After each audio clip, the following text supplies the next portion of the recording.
Hi hello, welcome back to my YouTube channel Shailaja Kalmani Kannada blogs. ಇವತ್ತು ಏನು video ಮಾಡ್ತಾ ಇದ್ದೀನಿ ನಾನು ಅಂತ ನಿಮಗೆಲ್ಲರಿಗೂ ಫಸ್ಟ್ ಹೇಳ್ಬಿಡ್ತೀನಿ.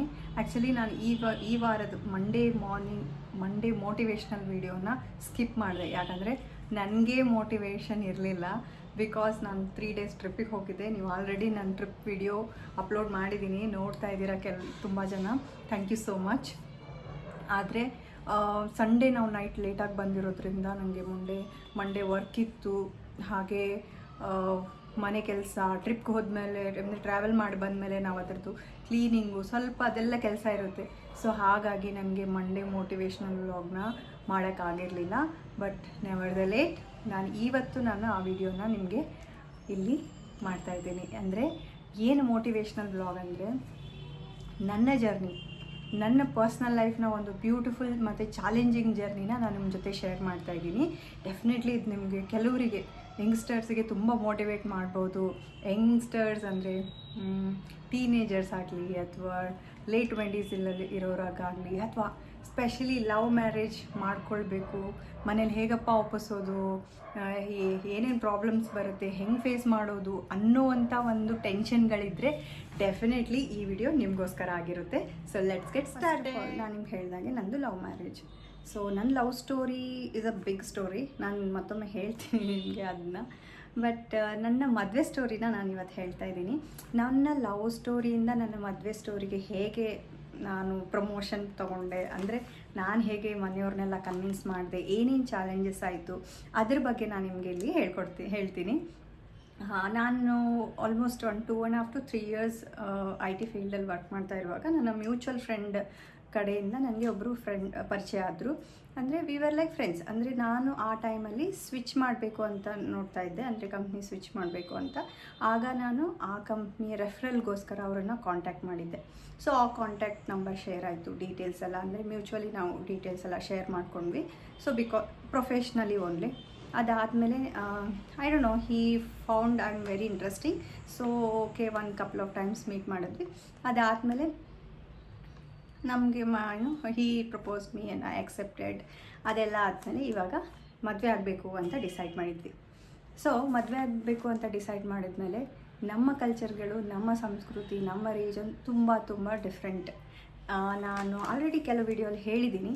ನನ್ನ ಹಸ್ಬೆಂಡ್ ಹೆಸರು ರಾಜೇಶ್ ಅಂತ. ಅವರು ಕೋಸ್ಟಲ್ ಕರ್ನಾಟಕದವರು, ಅಂದರೆ ಉಡುಪಿಯವರು. ನಾನು ಮೂಲತಃ ಉತ್ತರ ಕರ್ನಾಟಕದ ಬಾದಾಮಿಯವಳು. ಸೊ ಉತ್ತರ ಕೋಸ್ಟಲ್ ಹೇಗೆ ಬಂದಾಯಿತು ಅನ್ನೋದ್ರ ಬಗ್ಗೆ ನಿಮಗಿಲ್ಲಿ ತಿಳಿಸ್ಕೊಡ್ತೀನಿ. ಓಕೆ, ಸೊ ನಾವು ಮದುವೆ ಆಗಬೇಕು ಅಂತ ಡಿಸೈಡ್ ಮಾಡಿದ್ಮೇಲೆ ಫಸ್ಟ್ ಆಫ್ ಆಲ್ ಅವ್ರ ಮನೇಲಿ ಒಪ್ಸೋದು ಅಂತ ಡಿಸೈಡ್ ಮಾಡಿದ್ವಿ. ನಾವು ಮಾತಾಡ್ಕೊಂಡ್ವಿ. ಸೊ ಅವ್ರ ಮನೇಲಿ ಕಾಲ್ ಮಾಡಿದ್ವಿ, ಮಾತಾಡಿದ್ವಿ. ಅಂದರೆ ರಾಜೇಶೇ ಫಸ್ಟು ಇನಿಷಿಯಲ್ ಸ್ಟೆಪ್ನ ತೊಗೊಂಡಿದ್ದು. ಅವರ ತಂದೆ ತಾಯಿ ಹತ್ರ ಮಾತಾಡಿದರು. ಅವ್ರ ತಂದೆ ಓಕೆ ನಿಮ್ಗೆ ಇಷ್ಟ ಆದರೆ, ಅವ್ರು ತುಂಬ ಕೂಲ್. ನಮ್ಮ ಮಾವ ತುಂಬ ಕೂಲ್, ತುಂಬ ವೆರಿ ನೈಸ್ ಪರ್ಸನ್. ಇನ್ಫ್ಯಾಕ್ಟ್ ನಮ್ಮ ಮಾವ ಮತ್ತು ನಮ್ಮ ಅತ್ತೆ ತುಂಬ ಒಳ್ಳೆಯವರು, ತುಂಬ ನೈಸ್ ಪರ್ಸನ್ ಇಬ್ಬರು ಸಹ. ಬಟ್ ನಮ್ಮ ಅತ್ತೆಗೆ ಸ್ವಲ್ಪ ಹಿಂಜರಿಕೆ ಇತ್ತು. ಅಂದರೆ ಯೂಶ್ವಲಿ ಏನಾಗುತ್ತೆ ಅಂದರೆ, ಉಡುಪಿ ಮಂಗಳೂರು ಸೈಡವರೆಲ್ಲ ಘಟ್ಟದಿಂದ ಆಚೆ ಹೆಣ್ಣು ತರೋದಿಲ್ಲ. ಘಟ್ಟದಿಂದ ಆಚೆ ಅಂದರೆ ಈ ಲಾಸ್ಟ್ ಎಲ್ಲಿ ಅಂದರೆ ಶಿವಮೊಗ್ಗದಿಂದ ಆಚೆಗೆ ಅವ್ರಿಗೆಲ್ಲ ಘಟ್ಟದಿಂದ ಆಚೆ ಅಂತ ಹೇಳ್ತಾರೆ. ಸೊ ಹಾಗಾಗಿ ಬೇರೆ ಕಡೆಯಿಂದ ಹೆಣ್ಣು ತರೋದು ತುಂಬ ಅಪರೂಪ, ತುಂಬ ಅಪರೂಪ. ಎಕ್ಸೆಪ್ಷನಲ್ ಕೇಸಸ್ ಅಂದರೆ ಲವ್ ಮ್ಯಾರೇಜ್ ಆಗಿರಲಿ, ಅಥವಾ ತುಂಬ ರಿಲೇಟಿವ್ಸ್ ಫಾರಲ್ಲಿ, ಅಂದರೆ ರಿಲೇಟಿವ್ಸ್ ಅಲ್ಲೆಲ್ಲ ಹೋಗಿ ಸೆಟ್ಲ್ ಆಗಿದ್ದರೆ ಹಾಗೆ ಎಲ್ಲ ಹೆಣ್ಣು ತರ್ಬೋದು ಹೊರತು ನಾರ್ಮಲ್ ಅರೇಂಜ್ ಮ್ಯಾರೇಜಲ್ಲಿ ಘಟ್ಟದಿಂದ ಆಚೆ ಹೆಣ್ಣು ತರೋದು ತುಂಬ ಕಮ್ಮಿ. ಸೊ ಹಾಗಾಗಿ ಅವರು ಸಹ ಅದೇ ಮಾತು ಹೇಳಿದ್ರಂತೆ, ಯಾಕೆ ಘಟ್ಟದಿಂದ ಆಚೆದ ಹೆಣ್ಣು ಬೇಕಾ, ಇಲ್ಲೇ ನೋಡ್ಬೋದಲ್ವಾ, ಹಾಗೆ ಹೀಗೆ ಅಂತ ಹೇಳಿದ್ರಂತೆ. ಅದಾದಮೇಲೆ ಅಂದರೆ ತುಂಬ ಅಪೋಸಿಷನ್, ಮದುವೆನೇ ಬೇಡ ಆ ಥರ ಏನೂ ಅಲ್ಲ, ಅಷ್ಟು ದೂರದಿಂದ ಬೇಕಾ ಅಂತ ಆ ಥರ ಒಂದು ಕ್ವಶನ್ ಇಟ್ಟರು. ಸೊ ಆವಾಗ ರಾಜೇಶ್ ಬಂದು ಹೇಳಿದ್ರು, ಈ ಥರ ಅಮ್ಮ ಹೀಗೆ ಹೇಳ್ತಾ ಇದ್ದಾರೆ, ಏನು ಮಾಡೋದು. ದಟ್ಸ್ ಓಕೆ, ಜಸ್ಟ್ ಮಾತಾಡು, ನಿಂಗೆ ಇಷ್ಟ ಅಂದರೆ ನಿಂಗೆ ಯಾಕೆ ಈ ಹುಡುಗಿ ಇಷ್ಟ, ಈ ಹುಡುಗಿಯ ಯಾವ ಕ್ವಾಲಿಟಿ ಇಷ್ಟ, ಯಾಕೆ ನಾನು ಈ ಹುಡುಗಿನೇ ಮದುವೆ ಆಗಬೇಕು ಅಂತ ಇದ್ದೀನಿ, ಅದ್ರ ಬಗ್ಗೆ ನೀನು ಕ್ಲಾರಿಫೈ ಕೊಡು. ಮತ್ತು ನೀನು ತುಂಬ ಸ್ಟ್ರಾಂಗ್ ಆಗಿದ್ದರೆ ಈ ರಿಲೇಷನ್ಶಿಪ್ಪಲ್ಲಿ ಅದ್ರ ಬಗ್ಗೆ ನೀನು ಅವ್ರಿಗೆ ಹೇಳ್ಕೊ. ಅದಾದಮೇಲೆ ಡೆಫಿನೆಟ್ಲಿ ಅವ್ರಿಗೆ ಅರ್ಥ ಆಗುತ್ತೆ ಅಂತ ಹೇಳಿದ್ವಿ. ಸೊ ಆಫ್ಟರ್ ಫ್ಯೂ ಡೇಸ್, ಸ್ವಲ್ಪ ದಿನ ಆದಮೇಲೆ ಪುನಃ ಅವನು ಈ ವಿಷಯದ ಬಗ್ಗೆ ಮಾತಾಡಿದ್ಮೇಲೆ ಓಕೆ ಅಂದರೆ ಅವ್ರಿಗೆ ಓಕೆ 50-50 ಥರ ಇದ್ದರು. ತುಂಬ ಏನು 100% ಓಕೆ ಅನ್ನೋ ಥರ ಏನಿರಲಿಲ್ವಂತೆ. ಸೊ ಅದಾದಮೇಲೆ ನಮ್ಮ ಲಕ್ ಎಷ್ಟು ಚೆನ್ನಾಗಿತ್ತು ಅಂದರೆ ರಾಜೇಶ್ ವರ್ಕ್ ಮಾಡ್ತಾ ಇರೋ ಕಂಪ್ನಿಯಲ್ಲಿ ಫ್ಯಾಮಿಲಿ ಡೇ ಅಂತ ಇತ್ತು. ಸೊ ಫ್ಯಾಮಿಲಿ ಡೇ ಇರುವಾಗ ಫ್ಯಾಮಿಲಿ ಮೆಂಬರ್ಸ್ನ ನಾವು ಇನ್ವೈಟ್ ಮಾಡ್ಬೋದು ಆಫೀಸ್ ಫಂಕ್ಷನಿಗೆ ಅಂತ, ಅದಕ್ಕೋಸ್ಕರನೇ ಅದಕ್ಕೆ ಫ್ಯಾಮಿಲಿ ಡೇ ಅಂತ ಹೇಳ್ತಾರೆ. ಸೊ ಅವರ ತಂದೆ ತಾಯಿ ಅಲ್ಲಿಗೆ ಬಂದಿದ್ದರು. ಸೊ ಅಲ್ಲಿಗೆ ಬಂದಾಗ what he thought is like, okay ನನ್ನ ತಂದೆ ತಾಯಿ ಬರ್ತಾರಲ್ವ, ಸೊ ನಾನು ನಿನ್ನನ್ನು ಇಂಟ್ರೊಡ್ಯೂಸ್ ಮಾಡಿಕೊಡ್ತೀನಿ ಅವರಿಗೆ, ಮಾತಾಡು ನಿಮಗೆ, ಅಂದರೆ ಮುಖ ಭೇಟಿ ಇಲ್ವಲ್ಲ, ಫೋನಲ್ಲಿ ಒಂದೆರಡು ಸರಿ ಮಾತಾಡಿದ್ದೆ ಅಷ್ಟೇ ಬಿಟ್ಟರೆ direct face to face meet ಮಾಡಿರಲಿಲ್ಲ. ಸೊ ಹಾಗಾಗಿ ಓಕೆ ಅಂತ ಹೇಳಿದೆ. ಸೊ ಆ ಫಂಕ್ಷನಲ್ಲೇ ನಾನು ಫಸ್ಟು ನನ್ನ ಗಂಡನ ತಂದೆ ತಾಯಿ ಅಥವಾ ನನ್ನ ಈಗಿನ ಅತ್ತೆ ಮಾವನ ಭೇಟಿ ಮಾಡಿದ್ದು, ಮಾತಾಡಿದ್ದು ಎಲ್ಲ. ಸೊ ಭೇಟಿ ಮಾಡಿದ್ವಿ, ಮಾತಾಡಿದ್ವಿ, ಸ್ವಲ್ಪ ಸುತ್ತಾಡಿದ್ವಿ ಬ್ಯಾಂಗ್ಳೂರಲ್ಲಿ. ಸೊ ಅದೆಲ್ಲ ಆದಮೇಲೆ ಅವರು ವಾಪಸ್ ಹೋದರು. ಆಮೇಲೆ ಅವರಿಗೆ ನಾನು ತುಂಬ ಇಷ್ಟ ಆದೆ ಅಂತ ಹೇಳಿದರು. ಎಲ್ಲ ಚೆನ್ನಾಗಿದ್ದಾಳೆ ಹುಡುಗಿ, ಒಳ್ಳೆ ಮಾತಾಡ್ತಾಳೆ, ಬೋಲ್ಡ್ ಆಗಿದ್ದಾಳೆ. ಸೊ ಅಂದರೆ ಕ್ಲಾರಿಟಿ ಇದೆ, ನಿಮ್ಮ ಮದುವೆ ಆಗಬೇಕು ಅನ್ನೋದ್ರ ಬಗ್ಗೆ ತುಂಬ ಸೀರಿಯಸ್ ಆಗಿದ್ದೀರಾ ಅನ್ನೋ ವಿಚಾರದ ಬಗ್ಗೆ ಅವ್ರಿಗೆ ಗೊತ್ತಾಯಿತು. ಹಾಗಾಗಿ ಸೊ ನನಗೇನೋ ನಮ್ಮ ಅತ್ತೆ ಮಾವನ ಅಥವಾ ರಾಜೇಶ್ ಅವರ ತಂದೆ ತಾಯಿನ ಒಪ್ಸೋದೇನು ನಮ್ಮಿಬ್ರಿಗೂ ಅಷ್ಟೊಂದೇನು ಕಷ್ಟ ಆಗಿರಲಿಲ್ಲ. ಇಟ್ ವಾಸ್ ಈಸಿನೇ, ಇನ್ನವೇ ತುಂಬ ಈಸಿಯಾಗಿ ಇತ್ತು. ಸೊ ಅದಾದಮೇಲೆ ದ ಬಿಗ್ಗೆಸ್ಟ್ ಚಾಲೆಂಜ್ ಯಾವುದಪ್ಪ ಅಂದರೆ ನನ್ನ ತಂದೆ ತಾಯಿನ ಒಪ್ಸೋದು. ಸೊ ನನ್ನ ಬಿಗ್ಗೆಸ್ಟ್ ಚಾಲೆಂಜ್ ಇದರಲ್ಲಿ ಏನಪ್ಪ ಆಗಿತ್ತಂದರೆ ನನ್ನ ತಂದೆ ತಾಯಿನ ಒಪ್ಸೋದು. ಸೊ ಇಲ್ಲಿ ಒಪ್ಪಿಗೆ ಆದಮೇಲೆ ನಾವು ಕೆಲವು ತಿಂಗಳು ಜಸ್ಟ್ ಮೈಂಡಲ್ಲೇ ಯೋಚನೆ ಮಾಡ್ತಾಯಿದ್ವಿ, ಲೈಕ್ ಹೆಂಗೆ ಒಪ್ಸೋದು. ಅಂದರೆ ನಂಗೆ ಗೊತ್ತಿತ್ತು ನಮ್ಮ ಪೇರೆಂಟ್ಸ್ ಹೇಗೆ, ಸ್ಪೆಷಲಿ ನಮ್ಮಮ್ಮ ಹೇಗೆ, ಅವ್ರು ಒಪ್ಕೊಳ್ತಾರಾ ಲವ್ ಮ್ಯಾರೇಜ್ಗೆ ಅನ್ನೋದ್ರ ಬಗ್ಗೆ ನಂಗೆ ತುಂಬ ಡೌಟ್ಸ್ಗಳಿತ್ತು. ಬಟ್ ಹಾಗೂ ಹೀಗೂ ನಾನು ನಮ್ಮ ಮನೇಲಿ ಹೇಳಿದೆ, ಫಸ್ಟ್ ಹೇಳಿದೆ, ನಾನು ನಮ್ಮಮ್ಮನಿಗೆ ಹೇಳಿದೆ, ಇಲ್ಲ ಈ ಥರ ನಾನು ಒಬ್ಬರನ್ನ ಇಷ್ಟಪಡ್ತಾ ಇದ್ದೀನಿ, ನಾನು ಇವರನ್ನೇ ಮದುವೆ ಆಗ್ತೀನಿ, ಮ್ಯೂಚುವಲ್ ಫ್ರೆಂಡ್, ಹಾಗೆಲ್ಲ ಡೀಟೇಲಾಗಿ ಹೇಳಿದೆ.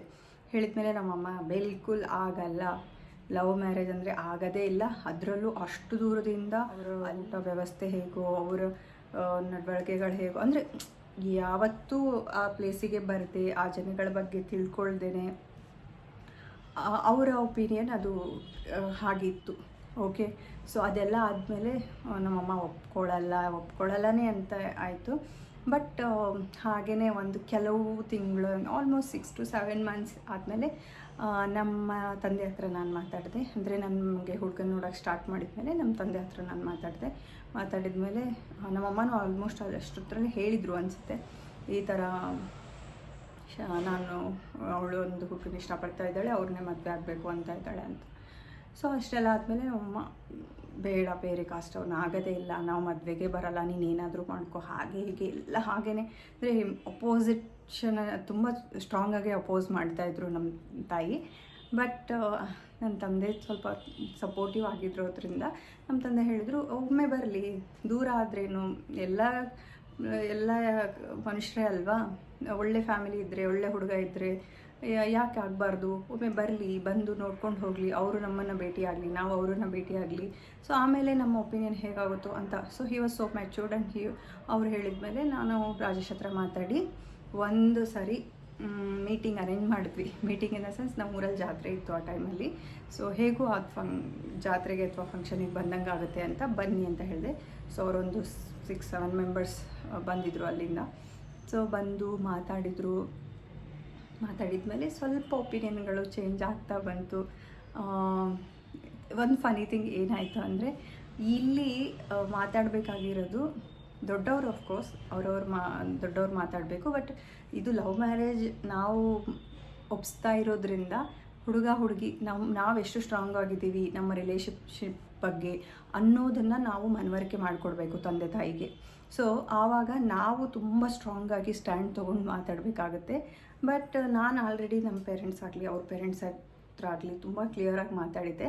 ಬಟ್ ನನ್ನ ಹಸ್ಬೆಂಡ್ ರಾಜೇಶ್ ದೊಡ್ಡವ್ರು ಮಾತಾಡ್ತಾ ಇದ್ದಾರಲ್ವ, ನಾನು ಯಾಕೆ ಇವ್ರ ಮಧ್ಯೆ ಮಾತಾಡಬೇಕು ಅಂತ ಅಷ್ಟೊಂದು ಏನು ಮಾತಾಡಲಿಲ್ಲ. ಇನ್ಫ್ಯಾಕ್ಟ್ ಏನೂ ಮಾತಾಡಲೇ ಇಲ್ಲ ಆ ಮೀಟಿಂಗಲ್ಲಿ. ಸೊ ಅವರೆಲ್ಲ ಮಾತಾಡಿದ್ರು, ಊಟ ಮಾಡಿದ್ರು, ವಾಪಸ್ ಹೋದ್ಮೇಲೆ ನಮ್ಮ ತಂದೆ ಕೇಳ್ತಾ ಇದೆ, ಏನಂದರೆ ನೀನು ಇಷ್ಟೊಂದು ಬೋಲ್ಡ್ ಆಗಿದೆಯಾ, ನೀನು ಇಷ್ಟೊಂದು ಕ್ಲಿಯರ್ ಆಗಿದೆಯಾ ಎಲ್ಲ ವಿಷಯಗಳ ಬಗ್ಗೆನೂ, ಬಟ್ ಹುಡುಗ ಏನೂ ಸಹ ಮಾತಾಡ್ತಾ ಇಲ್ಲ. ನಾವು ಈಗ ಇದು ಅರೇಂಜ್ ಮ್ಯಾರೇಜ್ ಅಲ್ಲ, ನಾವು ಮನೆತನ ಆಗಲಿ ಫ್ಯಾಮಿಲಿ ಆಗಲಿ ನೋಡಿ ಓಕೆ ಅಂತ ಮದುವೆ ಮಾಡಿಕೊಡೋಕ್ಕೆ, ಇದು ಲವ್ ಮ್ಯಾರೇಜ್. ಸೊ ನೀವಿಬ್ಬರು ಎಷ್ಟು ಸ್ಟ್ರಾಂಗ್ ಆಗಿದ್ದೀರಾ ನಿಮ್ಮ ರಿಲೇಷನ್ಶಿಪ್ಪಲ್ಲಿ ಅನ್ನೋದ್ರ ಮೇಲೆ ನಿಮ್ಮ ಮದುವೆ ನಿರ್ಧಾರ ಆಗುತ್ತೆ, ನಿಮ್ಮ ಫ್ಯೂಚರ್ ನಿರ್ಧಾರ ಆಗುತ್ತೆ. ಬಟ್ ಹುಡುಗ ಏನು ಸಹ ಮಾತಾಡಲಿಲ್ಲ ಅಂತ ನಮ್ಮ ತಂದೆ ಆ್ಯಕ್ಚುಲಿ ಸಪೋರ್ಟ್ ಮಾಡ್ತಾ ಇರೋರು ಉಲ್ಟಾ ಅಂದರೆ ಅಪೋಸಿಷನ್ ಮಾಡೋಕ್ಕೆ ಸ್ಟಾರ್ಟ್ ಮಾಡಿದ್ರು. ಅಂದರೆ ಅಪೋಸಿಷನ್ ಅಂತ ಅಲ್ಲ, ಹುಡುಗ ನನಗೆ ಯಾಕೋ ಅಷ್ಟು ಮಾತಾಡ್ತಾ ಇಲ್ಲ, ಅಂದರೆ ಏನು ಹೇಳ್ತಾ ಇಲ್ಲ, ಅಟ್ಲೀಸ್ಟ್ ಒಂದು ಮಾತು ಹೇಳ್ಬೋದಿತ್ತು, ನಾನು ಚೆನ್ನಾಗಿ ನೋಡ್ಕೊತೀನಿ, ನಾವಿಬ್ಬರು ತುಂಬ ಇಷ್ಟಪಡ್ತೀವಿ, ನಾವಿಬ್ಬರು ತುಂಬ ಚೆನ್ನಾಗಿರ್ತೀವಿ, ಆ ಥರ ಒಂದು ಪಾಸಿಟಿವ್ ಆಗಿ ಏನಾದರೂ ಮಾತಾಡ್ಬೋದಿತ್ತು ಅಂತ ನಮ್ಮ ತಂದೆಯ ಒಪಿನಿಯನ್ ಇದ್ದಿದ್ದು. ಬಟ್ ಅದೇನೂ ಆಗಲಿಲ್ಲ ಅಂತ ನಮ್ಮ ತಂದೆ ಏನು ಬೇಕಾ ಇದೆಲ್ಲ ಅನ್ನೋ ಥರ ಸ್ವಲ್ಪ ನೆಗ್ಲೆಕ್ಟ್ ಆಗಿ ಮಾತಾಡಿದರು. ಸೊ ನಾನು ಇನ್ನೇನೆಲ್ಲ ಓಕೆ ಆಗುತ್ತೆ ಅನ್ನೋ ಅಷ್ಟರಲ್ಲಿ ಹೀಗಾಗಿ ಪುನಃ ಲವ್ ಸ್ಟೋರಿ ಅಥವಾ ಮದುವೆ ಸ್ಟೋರಿ ಮತ್ತು ಆಲ್ಮೋಸ್ಟ್ 5-6 ಮಂತ್ಸ್ ಇದರಲ್ಲೇ ಮುಂದುವರಿತು. ಮುಂದುವರೆದ ಮೇಲೆ ಏನಾಯಿತು, ನಾನು ತುಂಬ ಸ್ಟ್ರಾಂಗ್ ಆಗಿದೆ. ಸೊ ಇನ್ ಬಿಟ್ವೀನ್ ನಾನು ರಾಜೇಶ್ ಮತ್ತು ನನ್ನ ತಂದೆ ತಾಯಿ ಹತ್ರ ಫೋನಲ್ಲಿ ಮಾತಾಡಿಸ್ದೆ, ಮತ್ತು ಈ ಥರ ಮಾತಾಡು, ಈ ಥರ there expectation is like this. ನನ್ನ ತಂದೆಗೆ ಇನ್ನೊಂದು ಕನ್ಸರ್ನ್ ಇದ್ದಿದ್ದೇನೆಂದರೆ, ಆ ಟೈಮಲ್ಲಿ ನಾನು ಇಂಜಿನಿಯರಿಂಗ್ ಕಂಪ್ಲೀಟ್ ಮಾಡಿ ಜಾಬ್ ಮಾಡಿ MTech ಸಹ ಮಾಡ್ತಾಯಿದ್ದೆ. ನಾನು I think I was doing MTech or maybe I just started attending ಏನಂತಾರೆ CETಗೇನೋ ಪ್ರಿಪೇರ್ ಆಗ್ತಾಯಿದ್ದೆ. ನಾನು MTech ಮಾಡಬೇಕು ಅಂತ ಡಿಸೈಡ್ ಮಾಡಿಕೊಂಡು. ಸೊ ಹಂಗಿರುವಾಗ ಕ್ವಾಲಿಫಿಕೇಷನ್ನು ಅದು ಇದು ಏನೇನೋ ಡಿಫ್ರೆನ್ಸ್ನ ನಮ್ಮ ತಂದೆ ಮುಂದೆ ಇಟ್ಟು ಮಾತಾಡೋಕ್ಕೆ ಸ್ಟಾರ್ಟ್ ಮಾಡಿದರು. ಸೊ ನಾನು ರಾಜೇಶ್ ಹತ್ರ ಮಾತಾಡಿದೆ, please you have to take a stand and you have to talk very strong ಅಂತ ಹೇಳಿದೆ. ಸೊ ಮಾತಾಡಿದ್ಮೇಲೆ ಅವ್ರಿಗೂ ಓಕೆ ಆಯಿತು. ಓಕೆ ಆದಮೇಲೆ ಇನ್ನು ಮದುವೆ ಡಿಸೈಡ್ ಆಯಿತು. ಇಲ್ಲಿ ನಾನು ಒಂದು ವಿಷಯ ತುಂಬ ಸ್ಟ್ರೆಸ್ ಮಾಡಿ ಹೇಳಬೇಕು ಅಂದರೆ, ಲವ್ ಮ್ಯಾರೇಜಸ್ಗಳಲ್ಲಿ ಅಟ್ಲೀಸ್ಟ್ ಒಂದು ಫ್ಯಾಮಿಲಿ ಆದರೂ ನಮಗೆ ಸಪೋರ್ಟ್ ಮಾಡಬೇಕು, ಇಲ್ಲಾಂದರೆ ತುಂಬ ಕಷ್ಟ ಆಗುತ್ತೆ. ಆ ವಿಷಯದಲ್ಲಿ ನಾನು ತುಂಬ ಲಕ್ಕಿ. ನನ್ನ ಹಸ್ಬೆಂಡ್ ತಂದೆ ತಾಯಿ ತುಂಬ ಸಪೋರ್ಟ್ ಮಾಡಿದರು. ಯು ಡೋಂಟ್ ಬಿಲೀವ್, ಯೂಶ್ವಲಿ ಅವರ ಕಲ್ಚರ್ ಪ್ರಕಾರ ಹುಡುಗಿ ಮನೆಯವರು ಮದುವೆ ಮಾಡಿಕೊಡ್ಬೇಕು, ಬಟ್ ನಮ್ಮ ಕಲ್ಚರಲ್ಲಿ ಹುಡುಗನ ಮನೆಯವರು ಮದುವೆ ಮಾಡಿಕೊಡ್ಬೇಕು. ಆ್ಯಕ್ಚುಲಿ ಹಾಗೇ ಇರೋದು. ಬಟ್ ಈಗ ನಾವು ಯಾವುದೇ ಇದನ್ನು ಫಾಲೋ ಮಾಡೋಕ್ಕಾಗಲ್ಲ. ಹಾಗಾಗಿ ನಾವೇನು ಮಾಡಿದ್ವಿ, ನಾವು ನಮ್ಮದೇ ದುಡ್ಡಲ್ಲಿ 2 ಫ್ಯಾಮಿಲಿ ಹತ್ರ ಯಾವುದೇ ದುಡ್ಡು ತೊಗೊಳ್ದೆ ನಮ್ಮದೇ ಒಂದು ದುಡ್ಡಲ್ಲಿ ನಮ್ಮ ಮದುವೆ ಮಾಡ್ಕೊಳ್ಳೋಣ ಅಂತ ಡಿಸೈಡ್ ಮಾಡಿದ್ವಿ. ಫಸ್ಟ್ ನಾವು ಡಿಸೈಡ್ ಮಾಡಿದ್ದು ರಿಜಿಸ್ಟರ್ಡ್ ಮ್ಯಾರೇಜ್ ಆಗೋಣ, ಅದಾದಮೇಲೆ ಒಂದು ರಿಸೆಪ್ಷನ್ ಥರ ಮಾಡೋಣ ಅಂತ.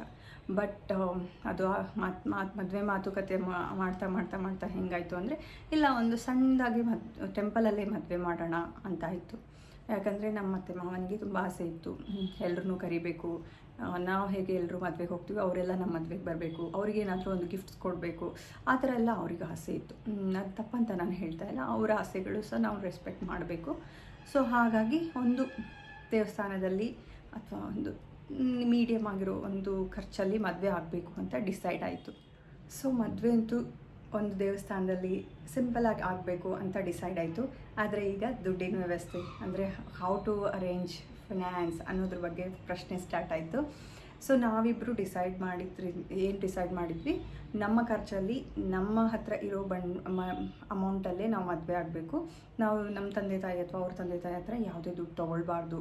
ಸ್ಪೆಷಲಿ ನನಗೆ ಸಣ್ಣ ವಯಸ್ಸಿಂದನೂ ಏನಪ್ಪ ಅಂದರೆ, ಯೂಶ್ವಲಿ ನಾನು ನೋಡ್ಕೊಂಡು ಬಂದಿರೋದ್ರಿಂದ ಹೆಣ್ಮಕ್ಳು ಹುಟ್ಟಿದ ತಕ್ಷಣ ಅಯ್ಯೋ ಹೆಣ್ಮಗು ಇತ್ತು, ಇನ್ನು ಇದ್ರ ಮದುವೆ ಖರ್ಚು, ಇದು ಸೀಮಂತದ ಖರ್ಚು, ಅದ್ರ ನಾಮಕರಣದ ಖರ್ಚು, ಇನ್ನು ಏನೇನೇನೇನೋ ಬರುತ್ತೆಪ್ಪ, ಹೆಣ್ಮಕ್ಳೇ ಹುಟ್ಟಬಾರ್ದು ಅನ್ನೋ ವಿಚಾರ ನನ್ನ ಕಿವಿಗೆ ತುಂಬ ಸರಿ. ಅಂದರೆ ನಮ್ಮ ಸರೌಂಡಿಂಗಲ್ಲಿ ನಮ್ಮ ಸಂಬಂಧಿಕರಲ್ಲಿ ಹೆಣ್ಮಗು ಹುಟ್ಟಿದಾಗ ತುಂಬ ಜನ ಅದ್ರ ಬಗ್ಗೆ ಮಾತಾಡೋದನ್ನು ನಾನು ಕೇಳಿ ಬೆಳೆದಿರೋದ್ರಿಂದ ನನಗೆ ಆವಾಗಿಂದನೇ ಮೈಂಡಲ್ಲಿ ಅಂದರೆ ಮನಸ್ಸಲ್ಲಿ ಇದ್ದಿದ್ರಿಂದ ಈ ವಿಷಯ ಅಂದರೆ, ನಾನು ಫ್ಯೂಚರಲ್ಲಿ ಮದುವೆ ಆದರೆ ಇನ್ ಕೇಸ್ ನಾನು ನನ್ನ ತಂದೆ ತಾಯಿ ಆಗಲಿ ನನ್ನ ಆಗೋ ಅತ್ತೆ ಮಾವ ಹತ್ರ ಆಗಲಿ ₹1 ತೊಗೊಳ್ದೆ, ಸ್ಪೆಷಲಿ ನನ್ನ ತಂದೆ ತಾಯಿ ಹತ್ರ ₹1 ತೊಗೊಳ್ದೇನೆ, ಅವ್ರಿಗೆ ಯಾವುದೇ ಒಂದು ಕಷ್ಟ ಕೊಡದೇನೆ ನಾನು ದುಡಿದು ನನ್ನ ದುಡ್ಡಲ್ಲಿ ಮದುವೆ ಆಗಬೇಕು ಅನ್ನೋದು ನನ್ನೊಂದು ಕನಸಿತ್ತು.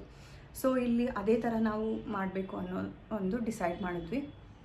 ಸೊ ಈಗ ನಾವು ಬಜೆಟ್ ಮಾಡಬೇಕು. ಇದು ಯಾವುದೇ ಕೆಲಸ ಆಗಲಿ, ಯಾವುದೇ ಫಂಕ್ಷನ್ ಆಗಲಿ, ಏನೇ ಆಗಲಿ ಬಜೆಟ್ ಮಾಡಲೇಬೇಕಾಗುತ್ತೆ. ಯಾಕಂದರೆ ನಾವು ಬ್ಲೈಂಡಾಗಿ ಎಲ್ಲ ಕೆಲಸನ ಸ್ಟಾರ್ಟ್ ಮಾಡೋಕ್ಕಾಗಲ್ಲ. ಒಂದು ಅಮೌಂಟ್ ಎಷ್ಟಾಗುತ್ತೆ, ಒಂದು ಅಪ್ರಾಕ್ಸಿಮೇಷನ್ ಅಂತ ಇದ್ದರೆ ಮಾತ್ರ ನಾವು ಅದಕ್ಕೆ ಅಮೌಂಟ್ ರೆಡಿ ಮಾಡ್ಕೊಳ್ಬೋದು. ಸೊ ಹಾಗಾಗಿ ನಮ್ಮ ಅತ್ತೆ ಮಾವ ಅಂದರೆ ನಾವು ನನ್ನ ಗಂಡನ ಮನೆಯಲ್ಲೇ ಗಂಡನ ಅಂದರೆ ಉಡುಪಿಯಲ್ಲೇ ಮದುವೆ ಆಗಬೇಕು ಅನ್ನೋದು ಡಿಸೈಡ್ ಆಯಿತು. ಬಿಕಾಸ್ ನಮ್ಮ ಮನೆ ಕಡೆ ಅಂತೂ ಅದಕ್ಕೆ ಅಷ್ಟೊಂದೇನು ಸಪೋರ್ಟ್ ಇರಲಿಲ್ಲ.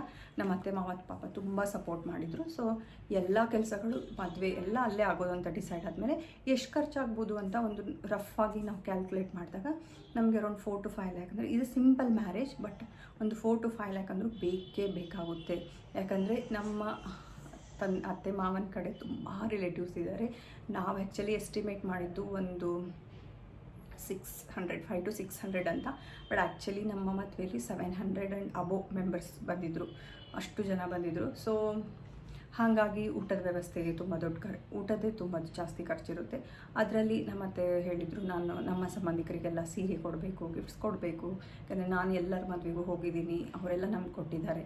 ಸೊ ಅದಕ್ಕಂತ ಒಂದು ಬಂಡವಾಳ ಅಂದರೆ ಖರ್ಚು, ಸೊ ಎಲ್ಲನೂ ಆ್ಯಡ್ ಮಾಡಿದಾಗ ನಮಗೆ 4 ಲ್ಯಾಕ್ ಅಬೋನೇ ಬಂತು. ಸೊ ಆವಾಗ ನಮ್ಮ ಹತ್ರ ಅಷ್ಟೊಂದು ಇರಲಿಲ್ಲ ಅಮೌಂಟ್, ಬಿಕಾಸ್ ನಾವು ಆಲ್ರೆಡಿ ಸೇವಿಂಗ್ಸು ಅದು ಇದು ಮಾಡಿರೋದ್ರಿಂದ ಒಂದು ಪರ್ಸ್ನಲ್ ಲೋನ್ ಅಂತ ತೊಗೊಂಡ್ವಿ ನಾವು 4 ಲ್ಯಾಕ್. ಸೊ ಅಂದರೆ 4 ಲ್ಯಾಕ್ ಆ್ಯಂಡ್ ಅಬೋ ಏನು ಬರುತ್ತೋ ಅಷ್ಟು ನಮ್ಮ ಹತ್ರ ಇತ್ತು, ಬಟ್ 4 ಲ್ಯಾಕ್ ಇರಲಿಲ್ಲ. ಅಂದರೆ ಅದನ್ನು ಲೋನ್ ಮಾಡಿದ್ವಿ. ಲೋನ್ ಮಾಡಿ ಬಟ್ಟೆ ಆಗಲಿ, ಗೋಲ್ಡ್ ಆಗಲಿ, ಮತ್ತು ಇನ್ವಿಟೇಷನ್, ಚೌಟ್ರಿ ಅಥವಾ ಮ್ಯಾರೇಜ್ ಹಾಲ್ ಬುಕ್ ಮಾಡೋದಾಗಲಿ, ಎಲ್ಲ ಫುಡ್ಡದಾಗಲಿ ಎಲ್ಲನೂ ಅದರಲ್ಲೇ ಮ್ಯಾನೇಜ್ ಮಾಡಿದ್ವಿ. ಸೊ ಇದರಲ್ಲಿ ಇನ್ನೊಂದು ನಾನು ತುಂಬ ಕಲ್ತಿದ್ದೇನು ಅಂದರೆ, ನನ್ನ ಮದುವೆ ಟೈಮಲ್ಲೇ ನಾನು ಒಂದು ಮದುವೆ ಅಥವಾ ಬೇರೆ ಯಾವುದೇ ಫಂಕ್ಷನ್ ಮಾಡಿದ್ರು ಹೇಗೆ ನಾವು ಅರೇಂಜ್ಮೆಂಟ್ಸ್ ಮಾಡ್ಕೊಳ್ಬೇಕು, ಈಗ ಊಟದ ವ್ಯವಸ್ಥೆ ಆಗಲಿ, ಡೆಕೋರೇಷನ್ ಆಗಲಿ, ಇನ್ವಿಟೇಷನ್ ಪ್ರಿಂಟ್ ಮಾಡೋದು ಅಥವಾ ರಿಲೇಟಿವ್ಸ್ನ ಇನ್ವೈಟ್ ಮಾಡೋದು, ಹೇಗೆ ಮಾಡಬೇಕು ಅನ್ನೋದನ್ನು ಆ ಪ್ರೊಸೆಸ್ಸಲ್ಲೇ ನಾನು ಕಲಿತೆ. ಅದಾದಮೇಲೆ ನಮ್ಮ ಮನೆ ಗೃಹ ಪ್ರವೇಶ ಇರ್ಬೋದು, ನನ್ನ ಮಗಳ ನಾಮಕರಣ ಇರ್ಬೋದು, ನನ್ನ ಸೀಮಂತ ಇರ್ಬೋದು, ಎಲ್ಲನೂ ನಾನು ಆಲ್ಮೋಸ್ಟ್ ನಾನೇ ಮುಂದೆ ನಿಂತ್ಕೊಂಡು ಮಾಡೋಕ್ಕೆ ಅದು ತುಂಬ ಹೆಲ್ಪ್ ಆಯಿತು. ಸೊ ಇವಾಗ ನಮ್ಮ ಮದುವೆ ಎಲ್ಲ ಸ್ಟಾರ್ಟ್ ಆಯಿತು. ಬಟ್ಟೆ ಎಲ್ಲರಿಗೂ ಸೀರೆ ಕೊಡೋದಾಗಲಿ, ಮೊದಲೇ ಗೋಲ್ಡ್ನ ತುಂಬ ಮಿನಿಮಲ್ ಆಗಿ ತೊಗೊಂಡ್ವಿ. ಅಂದರೆ ನನಗೊಂದು ತಾಳಿ ವೆರಿ ಇಂಪಾರ್ಟೆಂಟ್, ಮತ್ತು ಒಂದು ಎಂಗೇಜ್ಮೆಂಟ್ ರಿಂಗ್ ಬೇಕಾಗಿತ್ತು. ಒಂದು ರಿಂಗ್ ಇದೆ. So this is my engagement ring. ಇದೆಲ್ಲ ನನ್ನ ಇನ್ನೊಂದು ಬೇರೆ ತಾಳಿ ಇದೆ. ಸೊ ಸಿಂಪಲ್ ಕರಿಮಣಿದೆ. ಜಸ್ಟ್ ಈ ಡಾಲರ್ ನನ್ನ ಮದುವೆಯಲ್ಲೇ ಕಟ್ಟಿದ್ದು, ಬಟ್ ಈ ಚೈನ್ ನಾನು ಚೇಂಜ್ ಮಾಡಿಸ್ಕೊಂಡಿದ್ದೀನಿ ರೀಸೆಂಟ್ಲಿ. ಇದೊಂದು ಚೈನು. ಇಷ್ಟು ಬಿಟ್ಟರೆ ನಾನು ಏನೂ ಮದುವೆಯಲ್ಲಿ ಏನೂ ತೊಗೊಂಡಿಲ್ಲ. ಕಾಲುಂಗುರು ಅದು ಇಂಪಾರ್ಟೆಂಟ್ ಅಲ್ವಾ, ಅಷ್ಟೇ. ನನ್ನ ಹಸ್ಬೆಂಡಿಗೊಂದು ರಿಂಗ್, ಅಂದರೆ ಮದುವೆ ಹಿಂದಿನ ದಿನ ಎಂಗೇಜ್ಮೆಂಟ್ ಅಂತ ಮಾಡಿದ್ವಿ. ಸೊ ಹಾಗಾಗಿ ರಿಂಗ್ಸ್ ಬೇಕಾಗಿತ್ತು. ಅದು ಬಿಟ್ಟರೆ ಮತ್ತೇನೂ ಎಕ್ಸ್ಟ್ರಾ ತೊಗೊಳ್ಳಿಲ್ಲ. ಅಫ್ಕೋರ್ಸ್ ನಮ್ಮ ಅತ್ತೆ ಹೇಳಿದರು, ಇಷ್ಟೇ ಸಿಂಪಲಾಗಿ ತೊಗೊಳ್ತಾ ಇದೆಯಾ ಹಾಗೆ ಹೀಗೆ ಅಂತ. ಆ್ಯಂಡ್ ಫಸ್ಟು ಮದುವೆ ಆಗೋದು ಇಂಪಾರ್ಟೆಂಟು. ಮದುವೆಲಿ ಏನೂ ಪ್ರಾಬ್ಲಮ್ ಆಗದೆ ಎಲ್ಲ ಊಟದ ವ್ಯವಸ್ಥೆ ಆಗಲಿ, ಎಲ್ಲ ಗೆಸ್ಟ್ಗಳು ಬಂದವರಾಗಲಿ ಆರಾಮಾಗಿ ಫಂಕ್ಷನ್ನ ಮುಗಿಸಿ ಹೋದ್ಮೇಲೆ ಸಪೋಸ್ ನಮ್ಮ ಹತ್ರ ದುಡ್ಡು ಉಳಿದ್ರೆ ನಾನು ಡೆಫಿನೆಟ್ಲಿ ತೊಗೊತೀನಿ. ಸೊ ಇವಾಗ ನಾನು ತೊಗೊಳ್ಳಲ್ಲ, ಇವಾಗ ನಂಗೆ ಇಷ್ಟೇ ಸಾಕು ಅಂತ. ಆಲ್ಮೋಸ್ಟ್ ನಮಗೆ ಒಂದು 50,000 ಒಳಗೇ ಅಥವಾ 50,000 ನಾವು ಇಷ್ಟೆಲ್ಲ ತೊಗೊಂಡ್ವಿ. ತಾಳಿ, 2 ರಿಂಗು, ಕಾಲುಂಗುರು, ಇಷ್ಟೇ. ಅದು ಬಿಟ್ಟು ನಾವೇನು ತೊಗೊಂಡೇ ಇಲ್ಲ ಮದುವೆಯಲ್ಲಿ ಗೋಲ್ಡ್ ಅಂತ ಏನು. ಸೊ ಅದೆಲ್ಲ ಆದಮೇಲೆ ಈವನ್ ಕ್ಲೀನಿಂಗ್, ನಮ್ಮ ಮನೆ ಪೇಂಟಿಂಗ್, ಅದು ಇದು ಆಲ್ಮೋಸ್ಟ್ ನಾನು 1 ವಾರ ಮುಂಚೆನೇ ನನ್ನ ಮದುವೆಗೆ 1 ವಾರ ಮುಂಚೆನೇ ನಾನು ರಾಜೇಶ್ ಅವ್ರ ಮನೆಗೆ ಹೋಗಿ ನಾನು A to Z ಎಲ್ಲ ಕೆಲಸದಲ್ಲೂ ಇನ್ವಾಲ್ವ್ ಆದೆ. ನಂಗೆ ತುಂಬ ಖುಷಿ ಇದೆ. ಯಾರಿಗೆ ಈ ಥರ ಅದೃಷ್ಟ ಸಿಗುತ್ತೆ ಅಲ್ವಾ. ನನ್ನ ಮದುವೆ ಎಲ್ಲ ಕೆಲಸಗಳನ್ನು ನಾನು ಮುಂದೆ ನಿಂತು ಅಥವಾ ನಾನೇ ಮಾಡ್ಕೊಂಡಿದ್ದೀನಿ. ನಾನು ನಮ್ಮ ಅತ್ತೆ ಮಾವನ ಜೊತೆ ನಿಂತ್ಕೊಂಡು, ನನ್ನ ಗಂಡನ ಜೊತೆ ನಿಂತ್ಕೊಂಡು ಎಲ್ಲನೂ ಕೆಲಸ ಮಾಡಿದ್ದೀನಿ. ನಂಗೆ ತುಂಬ ಖುಷಿ ಇದೆ. I think I am so blessed and lucky in that matter. So ಈಗ ದ ಡೇ, ನನ್ನ ಮ್ಯಾರೇಜ್ ಡೇ. ಇದರಲ್ಲಿ ಏನಪ್ಪ ಅಂದರೆ, ನಮ್ಮ ತಾಯಿ ಆಲ್ಮೋಸ್ಟ್ ನನ್ನ ಮದುವೆ 1 ವಾರ ಇರೋಷ್ಟು, 1 ವಾರ 10 ಡೇಸ್ ಇತ್ತು. ಅಲ್ಲಿವರೆಗೂ ನಮ್ಮಮ್ಮ ನಾನು ಬರಲ್ಲ, ನೀನು ಬೇರೆ ಜಾತಿ ಅಥವಾ ಬೇರೆ ಕಾಸ್ಟ್ ಅವ್ರನ್ನ ಮದುವೆ ಆಗ್ತಾ ಇದೆಯಾ, ಅದಾದಮೇಲೆ ನಮ್ಮೂರಲ್ಲಿ, ನಮ್ಮ ಸಮಾಜದಲ್ಲಿ, ನಮ್ಮ ರಿಲೇಟಿವ್ಸಲ್ಲಿ ಏನೇನೋ ಮಾತಾಡ್ಕೊಳ್ತಾರೆ, ನಾನು ಬರಲ್ಲ ಅಂತಲೇ ಇದ್ದರು. ಸೊ ಅದಾದಮೇಲೆ ಪುನಃ ನಾನು ನಮ್ಮ ತಂದೆ ಹತ್ರ ಮಾತಾಡಿದೆ. ನಮ್ಮ ತಂದೆಯೇ ನಮ್ಮಮ್ಮನ್ನ ಕನ್ವಿನ್ಸ್ ಮಾಡಿ, what she has done wrong. ಪಾಪ ಅವಳು ಚೆನ್ನಾಗಿ ಓದಿದ್ದಾಳೆ, ಯಾವತ್ತೂ ನಮಗೆ ಒಂದು ಕಪ್ ಚುಕ್ಕೆ ಬರದೇ ಇರೋ ಹಾಗೆ ಜೀವನ ಮಾಡಿದ್ದಾಳೆ. ಈಗ ನಾವು ಅವಳ ಆಸೆಗೆ ಅಡ್ಡಿ ಆಗಬಾರ್ದು, ಅಂದರೆ ಒಳ್ಳೆ ಫ್ಯಾಮಿಲಿ, ಒಳ್ಳೆ ಹುಡುಗ, ಸೊ ಹೋಗೋಣ, ಮುಂದೆ ನಿಂತು ಅಕ್ಷತೆ ಹಾಕ್ಬರೋಣ ಅಂತ ನಮ್ಮ ಅಪ್ಪನೇ ನಮ್ಮಮ್ಮನ್ನ ಒಪ್ಪಿಸಿದ್ದಾರೆ. ಸೊ ಆ ವಿಷಯದಲ್ಲಿ I have to thank, I am so thankful to my father. Finally ನಮ್ಮಮ್ಮ ಬರ್ತೀನಿ ಅಂತ ಹೇಳಿದ್ರು. ನನಗೇನು ಆಸೆ ಇತ್ತು ಅಂದರೆ, ಯಾರು ಬರ್ತಾರೋ ಬಿಡ್ತಾರೋ ಅದು ಅವ್ರವ್ರ ಇಷ್ಟ, ಬಟ್ ನಾನು ನನ್ನ ಜೀವನದ ಅತ್ಯಂತ ಇಂಪಾರ್ಟೆಂಟೆಡ್ ದಿನ ಮದುವೆ ಟೈಮಲ್ಲಿ ನನ್ನ ತಂದೆ ತಾಯಿ ಎದುರುಗಡೆನೇ ನಾನು ತಾಳಿ ಕಟ್ಟಿಸ್ಕೊಳ್ಬೇಕು ಅನ್ನೋದೊಂದು ಆಸೆ ಇತ್ತು. ನಾನು ಅದೇ ಮಾತನ್ನು ನಮ್ಮ ತಂದೆ ತಾಯಿ ಹತ್ರ ಯಾವಾಗಲೂ ಹೇಳಿದೆ. ಸೊ ಫೈನಲಿ ನಮ್ಮ ಅಮ್ಮ ಬರ್ತೀನಿ ಅಂತ ಆಯಿತು. ಅಮ್ಮ ಮತ್ತು ಒಂದು ಕಸಿನ್ಸ್ ಒಂದಿಬ್ಬರು, ಹಾಗೆ ಟೋಟಲ್ ಒಂದು 10 or 12 ಮೆಂಬರ್ಸ್ ಬಂದಿದ್ದರು ನನ್ನ ತಾಯಿ ಅಂದರೆ ತವ್ರ ಮನೆ ಕಡೆಯಿಂದ. ಬಟ್ ಇಟ್ಸ್ ಓಕೆ, ಯಾರು ಬರಲಿಲ್ಲ ಅನ್ನೋದಕ್ಕಿಂತ ಬಂದವರು ಮನಸ್ಫೂರ್ತಿಯಾಗಿ ಹಾರಿಸಿದ್ರು, ಮನಸ್ಫೂರ್ತಿಯಾಗಿ ನಿಂಗೆ ಒಳ್ಳೇದಾಗಲಿ, ನಿನ್ನ ಜೀವನ ಚೆನ್ನಾಗಿರಲಿ ಅಂತ ಹೇಳಿದ್ರಲ್ವ, ಅದೇ ಇಂಪಾರ್ಟೆಂಟ್ ನನಗೆ. ಡೆಫಿನೆಟ್ಲಿ ಅವ್ರ ಆಶೀರ್ವಾದನೇ ನನ್ನ ಜೊತೆ ಇದೆ, ಆಶೀರ್ವಾದದಿಂದಲೇ ನಾನು ಇಷ್ಟು ಆರಾಮಾಗಿದ್ದೀನಿ ನನ್ನ ಗಂಡನ ಜೊತೆ, ನಮ್ಮ ಅತ್ತೆ ಮಾವನ ಜೊತೆ ಅಂತ ನಂಗೆ ಅನಿಸುತ್ತೆ. ಸೊ ಫೈನಲಿ ದ ಡೇ ಬಂದರು. ಬಂದಮೇಲೆ ಕಲ್ಚರಲ್ ಶಾಕ್.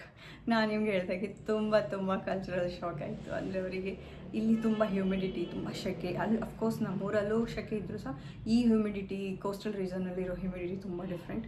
ನಾನು ಅವ್ರಿಗೆಲ್ಲ ಬಸ್ ಬುಕ್ ಮಾಡಿಕೊಟ್ಟಿದ್ದೆ. ಸೊ ಆ ಬಸ್ಸಲ್ಲೇ ಬಂದರು. ಅವರಿಗೆ ಇಲ್ಲಿ ಅಂದರೆ ಅದೇ ಸೆಕೆ ಒಂದು ತುಂಬ ಚಾಲೆಂಜಿಂಗ್ ಆಗಿತ್ತು 2 ದಿವಸ. ಅದಾದಮೇಲೆ ಊಟದ ವ್ಯವಸ್ಥೆ ಅಂದರೆ ನಮ್ಮ ನಾರ್ತ್ ಕರ್ನಾಟಕ ಅಥವಾ ನಮ್ಮ ಕಡೆ ಊಟದ ವ್ಯವಸ್ಥೆನೇ ಬೇರೆ. ಫುಡ್ ಐಟಮ್ಸ್ ಆಲ್ಮೋಸ್ಟ್ ಸೇಮ್ ಇದ್ದರೂ ಸಹ ಊಟ ಮಾಡುವ ರೀತಿ ಆರ್ಡರ್ ಬೇರೆಯಾಗಿರುತ್ತೆ. ಸೊ ಮದುವೆಯಲ್ಲಿ ಹೇಗೆ ಅಂದರೆ ನಮ್ಮ ಕಡೆ ಅಂದರೆ ಫಸ್ಟು ರೊಟ್ಟಿ, ಪಲ್ಯ, ಚಟ್ನಿ, ಮೊಸರು ಅದೆಲ್ಲ ಆಗುತ್ತೆ. ಅದಾದಮೇಲೆ ಸ್ವೀಟ್ ಬರುತ್ತೆ, ಅದಾದಮೇಲೆ ರೈಸ್ ಬರುತ್ತೆ. ಸೊ ಇಲ್ಲಿ ಏನಾಗ್ಬಿಡ್ತು ನಮ್ಮ ಮದುವೆಯಲ್ಲಿ ಅಂದರೆ ಮದುವೆ ಅಂತಲ್ಲ, ಅದ್ರ ಹಿಂದಿನ ದಿನ ಮೆಹಂದಿ ಮತ್ತು ಎಂಗೇಜ್ಮೆಂಟ್ ಅಂತ ಇತ್ತು. ಅಲ್ಲೂ ಸಹ ಫಸ್ಟೇ ಈ ಉಡುಪಿ ಕಡೆ ಎಲ್ಲ ಫಸ್ಟು ರೈಸ್, ಪಲ್ಯಗಳೆಲ್ಲ ಇರುತ್ತೆ. ಅದಾದಮೇಲೆ ಏನಾದರೂ ಪರೋಟ, ಚಪಾತಿ ಆ ಥರ ಇರುತ್ತೆ. ಅದು ನೆಕ್ಸ್ಟ್ ಅದಾದಮೇಲೆ ಪಾಯಸ, ಹೋಳಿಗೆ ಅಥವಾ ಸ್ವೀಟ್ಸ್ ಐಟಮ್ಸ್ ಎಲ್ಲ ಲಾಸ್ಟಲ್ಲಿ ಬರುತ್ತೆ. ಇಲ್ಲಿ ಫಸ್ಟೇ ರೈಸ್ ಹಾಕ್ಬಿಟ್ರು. ಸೊ ಅವ್ರು ನಮ್ಮ ಕಡೆಯವ್ರು ಅಂದರೆ ನಮ್ಮ ತಂದೆ ತಾಯಿ ಕಡೆಯವ್ರು ಏನು ಅಂದ್ಕೊಂಡ್ರು, okay rice is the end, ನಮ್ಮ ಕಡೆ ಅಂದರೆ ಎಂಡಲ್ಲಿ ಲಾಸ್ಟಲ್ಲಿ ರೈಸ್ ತಿಂತಾರೆ. ಸೊ ಅವರಿಗೆ ರೈಸನ್ನೇ ಫುಲ್ಲು ತಿಂದಮೇಲೆ ಇನ್ನೇನು ಇಲ್ಲ ಅಲ್ಲ, ರೈಸೇ ಲಾಸ್ಟು ಅಂದ್ಕೊಂಡು ಫುಲ್ ತಿಂದುಬಿಟ್ಟಿದ್ದಾರೆ. ಅದಾದಮೇಲೆ ಅವರಿಗೆ ಪಾಯಸ ಬಂತು, ಅದು ಬಂತು, ಇದು ಬಂತು. ನಮ್ಮ ಅಕ್ಕ ಒಬ್ಬರು, ನನ್ನ ಕಸಿನ್ ಒಬ್ಬರು ಹೇಳ್ತಾಯಿದ್ರು, ಅಯ್ಯೋ ಫಸ್ಟೇ ರೈಸ್ ಸರಿಯಾಗಿ ತಿಂದ್ವಾ, ಅದಾದಮೇಲೆ ನಮಗೆ ಏನೂ ತಿನ್ನೋಕ್ಕಾಗಲಿಲ್ಲ. ಅಂದರೆ ಅವರಿಗೆ ರೈಸ್ ಅನ್ನೋದು ದ ಲಾಸ್ಟ್, ಒಂಥರ ಡೆಸರ್ಟ್ ಥರ ಅಂದ್ಕೊಳ್ಳಿ, ಆ ಥರ. ಸೊ ಅದಾದಮೇಲೆ ಏನೂ ತಿನ್ನೋಕ್ಕ. ಸೊ ಅದು ಒಂದು ಚಾಲೆಂಜಿಂಗ್ ಬಟ್ ಫನ್. ಅವ್ರೇನು ಅದ್ರ ಬಗ್ಗೆ ಕಂಪ್ಲೇಂಟ್ ಅಂತ ಏನು ಮಾಡಲಿಲ್ಲ. ಬಟ್ ಕಾಮಿಡಿಯಾಗಿ ನಂಗೆ ಹೇಳ್ತಾಯಿದ್ರು, ಫಸ್ಟೇ ರೈಸೇ ಇಲ್ಲಿವರೆಗೂ ತಿಂದ್ಬಿಟ್ಟಿದ್ವಿ, ಅದಾದಮೇಲೆ ಹೋಳಿಗೆ ಬಂತು, ಲಾಡು ಬಂತು, ಏನೋ ತಿನ್ನೋಕ್ಕಾಗಲಿಲ್ಲ ಅಂತ ತಮಾಷೆಯಾಗಿ ಹೇಳ್ಕೊಳ್ತಾಯಿದ್ರು. ಬಟ್ ಓವರ್ ದ ಪೀರಿಯಡ್ ಅವ್ರು ಸಹ ಈ ಊಟಕ್ಕೆ, ಈ ವ್ಯವಸ್ಥೆಗೆಲ್ಲ ಅಡ್ಜಸ್ಟ್ ಆದರು. ಅದಾದಮೇಲೆ ಮದುವೆ ಶಾಸ್ತ್ರಗಳು ತುಂಬ ಡಿಫ್ರೆಂಟ್. ಯಾಕಂದರೆ ಇವರು ಬ್ರಾಹ್ಮಣ್ಸ್ ಮತ್ತು ನಾವು ಲಿಂಗಾಯತ್ಸ್. ಸೊ ನಮ್ಮ ಕಡೆ ಸಂಪ್ರದಾಯಗಳು, ಪದ್ಧತಿಗಳು, ಮದುವೆಯಲ್ಲಿರೋ ಶಾಸ್ತ್ರಗಳೆಲ್ಲ ಬೇರೆ ಆಗಿತ್ತು. ಇವ್ರ ಕಡೆ ಮದುವೆಯಲ್ಲಿರೋ ಶಾಸ್ತ್ರಗಳೇ ಬೇರೆ ಆಗಿತ್ತು. ಕನ್ಫ್ಯೂಷನ್ಸು. ನಮ್ಮ ಕಡೆ ಅಂದರೆ ತಂದೆ ತಾಯಿ ಯಾವಾಗಲೂ ಹುಡುಗ ಅಥವಾ ಹುಡುಗಿ ಹತ್ರನೇ ಇರಬೇಕು ಅಂತ ಏನಿಲ್ಲ, ಧಾರೆ ಎರೆಯುವಾಗ ಒಂದು ಬಂದರೆ ಸಾಕು. ಬಟ್ ಇಲ್ಲಿ ಮದುವೆ ಮುಗಿದು ಹುಡುಗಿ ಒಪ್ಸೋ ಕಾರ್ಯ ಅಂತ ಇರುತ್ತೆ. ಅಂದರೆ ಹುಡುಗನ ಮನೆಯವ್ರಿಗೆ ಒಪ್ಸೋದು ಅಂತ. ಅದಾಗೋವರೆಗೂ ಹುಡುಗಿಯ ತಂದೆ ತಾಯಿ ಹುಡುಗಿ ಪಕ್ಕದಲ್ಲೇ ಇರಬೇಕು. ನಮ್ಮಪ್ಪನಿಗೆ ಆಶಿಕೆಗೆ ಅದು ಅಂದರೆ ದೀಪ ಎಲ್ಲ ಶಾಂತಿ ಆಗುತ್ತೆ ಅಂದರೆ ಆರು ಹೋಗುತ್ತೆ ಅಂತ ಫ್ಯಾನ್ಗಳು ಸಹ ಹಾಕಿರಲಿಲ್ಲ ಮಂಟಪದಲ್ಲಿ. ಸ್ವಲ್ಪ ಹೊತ್ತು ಅವರಿಗೆ ಶೆಕೆ ಅಂದರೆ ಶೆಕೆ. ಅವರು ತುಂಬ ಅಂದರೆ ದಪ್ಪ ಇದ್ದರು. ಅವ್ರು ಶೆಕೆ ಅಂದರೆ ಶೆಕೆ. ಅವರು ಒಂದು ಶಾಸ್ತ್ರ ಮುಗಿದ ತಕ್ಷಣ ಹೊರಗೆ ಹೋಗ್ಬಿಡ್ತಿದ್ರು. ಅವ್ರಿಗೆ ಆರಾಮಾಗಿ ಗಾಳಿ ಕೂತ್ಕೊಳ್ತಿದ್ರು. ಪುನಃ ನಾವು ಹುಡುಕಿ ಅವ್ರನ್ನ ಕರ್ಕೊಂಡು ಬರಬೇಕು. ಓ ಮೈ ಗಾಡ್. ನನ್ನ ತಂಗಿ ಮತ್ತು ನನ್ನ ಕಸಿನ್ಸಿಗೆಲ್ಲ ಅವ್ರನ್ನ ಹುಡ್ಕೋದೇ ಒಂದು ಕೆಲಸ ಆಗ್ಬಿಟ್ಟಿತ್ತು. ಎವ್ರಿ ಟೈಮ್ ಭಟ್ರು ಎಂದರು, ಹುಡುಗಿ ತಂದೆಯಲ್ಲಿ ಕರ್ಕೊಂಡು ಬನ್ನಿ. ಆಲ್ಮೋಸ್ಟ್ ಎವ್ರಿ ಶಾಸ್ತ್ರ, ಎವ್ರಿ ಪೂಜೆ ಆದ ತಕ್ಷಣ ನಾವು ಅಪ್ಪನ ನಾವು ಹುಡ್ಕೋದೇ ಆಗಿರ್ತಿತ್ತು. ಅದನ್ನು ನಾವು ಮದುವೆ ಆದಮೇಲೂ ತುಂಬ ಸರಿ ನೆನೆಸ್ಕೊಂಡು ನಕ್ಕಿದ್ದೀವಿ. ಅದಾದಮೇಲೆ ಅಫ್ಕೋರ್ಸ್ ಮದುವೆ ಎಲ್ಲ ಆರಾಮಾಗಾಯ್ತು, ಏನೂ ಕಂಪ್ಲೇಂಟ್ಸ್ ಆಗಲಿಲ್ಲ. ಎಲ್ಲರೂ ಖುಷಿಯಾಗಿ ಊಟ ಮಾಡಿಕೊಂಡು ಮದುವೆ ಮಾಡಿಕೊಂಡು ಆಶೀರ್ವಾದ ಮಾಡಿ ಹೋದರು. ಅದಾದಮೇಲೆ ನನ್ನ ಕಲ್ಚರಲ್ ಶಾಕ್ ಅಗೇನ್. ಅಂದರೆ ನಾನು ಮುಂಚೆಯಿಂದನೂ ರಾಜೇಶ್ ಅವ್ರ ಮನೆಗೆ ಅಂದರೆ ನನ್ನ ಹಸ್ಬೆಂಡ್ ಮನೆಗೆ ಬಂದಿದ್ದೆ. ಆಲ್ಮೋಸ್ಟ್ 1 year ಬಿಫೋರ್ ನಾನು ಒಂದು ಇವೆಂಟ್ ಅಂದರೆ ಸತ್ಯನಾರಾಯಣ ಪೂಜೆನೇ ಇತ್ತು, ಅವಾಗಿಂದನೇ ಬಂದಿದ್ದೀನಿ. ಬಟ್ ಆದರೂ ಸಹ ಫುಡ್ ಆಗಲಿ, ಆ ಹ್ಯೂಮಿಡಿಟಿ, ಆ ಶೆಕೆ ಅಷ್ಟೊಂದು ನಾನು ಅಡ್ಜಸ್ಟ್ ಆಗಿರಲಿಲ್ಲ. ಬಟ್ ಮದುವೆ ಆದಮೇಲೆ ಅಡ್ಜಸ್ಟ್ ಆಗಲೇಬೇಕಾಯಿತು. ಅಡ್ಜಸ್ಟ್ ಅನ್ನೋದಕ್ಕಿಂತ ನಾನು ಇಷ್ಟಪಟ್ಟು ಆಯ್ಕೆ ಮಾಡ್ಕೊಂಡಿರೋ ಒಂದು ಪರ್ಸನ್ ಮತ್ತು ಅವರ ಫ್ಯಾಮಿಲಿ ಒಟ್ಟಿಗೆ ಇರೋದು, ಐ ಥಿಂಕ್ ನಂಗೆ ತುಂಬ ಕಷ್ಟ ಏನಾಗಲಿಲ್ಲ. ತುಂಬ ಇಷ್ಟಪಟ್ಟೆ ನಾನು ಜೀವನ ಮಾಡಿ ಅಡ್ಜಸ್ಟ್ ಆದೆ, ಲೈಫಿಗೆ ಹೊಂದ್ಕೊಂಡೆ. ಅದು ಬಿಟ್ಟರೆ ನನಗೇನು ಅಷ್ಟೊಂದೇನು ಡಿಫ್ರೆನ್ಸ್ ಅನಿಸ್ತಾ ಇಲ್ಲ ಇವಾಗ. ಆಲ್ಮೋಸ್ಟ್ 6-7 years ಆಯಿತು. ಸೊ ದಿಸ್ ಇಸ್ ಹೌ ನಾವು ಹೇಗೆ ತಂದೆ ತಾಯಿನ ಒಪ್ಸಿದ್ವಿ, ಏನು ಸ್ಟ್ರಗಲ್ಸ್ ಇತ್ತು, ಎಷ್ಟು ಟೈಮ್ ತೊಗೊಂಡ್ರು ಒಪ್ಕೊಳ್ಳೋಕ್ಕೆ. ನಾವು ಛಲ ಬಿಡದೆ ಆಲ್ಮೋಸ್ಟ್ 1 ಇಯರ್ ವೆಯ್ಟ್ ಮಾಡಿ 6-7 ಮಂತ್ಸ್ ವೆಯ್ಟ್ ಮಾಡಿ ಮತ್ತು ಒಪಿನಿಯನ್ ಚೇಂಜ್ ಆಗಿ ಪುನಃ ಅವರನ್ನು ಒಪ್ಸೋಕ್ಕೆ ಹೀಗೆಲ್ಲ ಕಷ್ಟಪಟ್ವಿ ಅನ್ನೋದ್ರ ಬಗ್ಗೆ ನಾನು ಇವತ್ತು ನಿಮ್ಮ ಜೊತೆ ಎಲ್ಲ ಶೇರ್ ಮಾಡಿದೆ. ಹೋಪ್ಫುಲಿ ಯಾರೆಲ್ಲ ನೀವು ಪ್ರೀತಿಸಿ ಮದುವೆ ಆಗಬೇಕು ಅಂತ ಇದ್ದೀರಲ್ಲ, ನೀವು ಛಲ ಬಿಡದೆ ನೀವು ತುಂಬ ಸ್ಟ್ರಾಂಗಾಗಿ ನಿಮ್ಮ ರಿಲೇಷನ್ಶಿಪ್ನ ತುಂಬ ಸ್ಟ್ರಾಂಗಾಗಿ ತೊಗೊಂಡಿದ್ರೆ ಡೆಫಿನೆಟ್ಲಿ ನೀವು ಅದರಲ್ಲಿ ದೃಢವಾಗಿದ್ದರೆ ನಿಮ್ಮ ತಂದೆ ತಾಯಿಯ ಸಹ ನಿಮ್ಮ ತಂದೆ ತಾಯಿ ಆಗಲಿ ಯಾರೇ ಆಗಲಿ ಅದನ್ನು ಒಪ್ಕೊಳ್ತಾರೆ, ಸ್ವೀಕರಿಸ್ತಾರೆ.